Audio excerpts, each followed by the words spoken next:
Let's look at how these many different layers of security would interact. So let's pretend we've got two users here. We've got a user Chuck.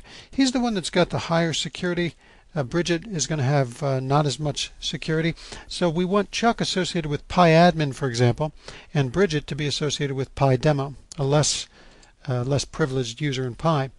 Now both of them will use, when they connect from these connecting clients, when these connecting clients make that or establish that connection, both of them are going to be connecting using just straight Windows authentication. They're going across TCP/IP. The SharePoint determines what their Windows username is and grants them or doesn't grant them privileges based on that Windows authentication. So that's all part of SharePoint.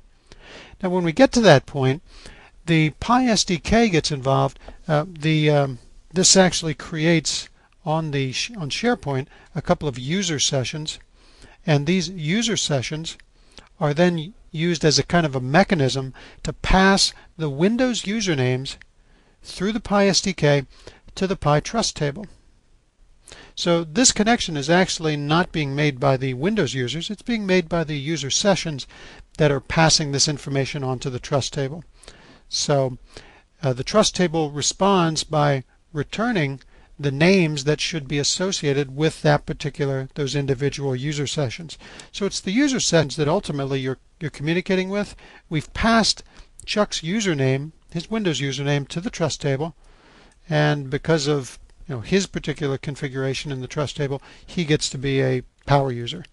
Now we also pass Bridget's Windows user to the trust table. She doesn't get as much privileges. She gets the association with the PyDemo user.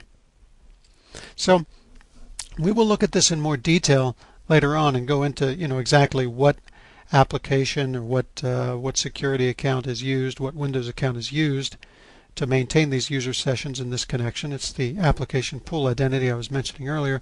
But in any event, that's how security works.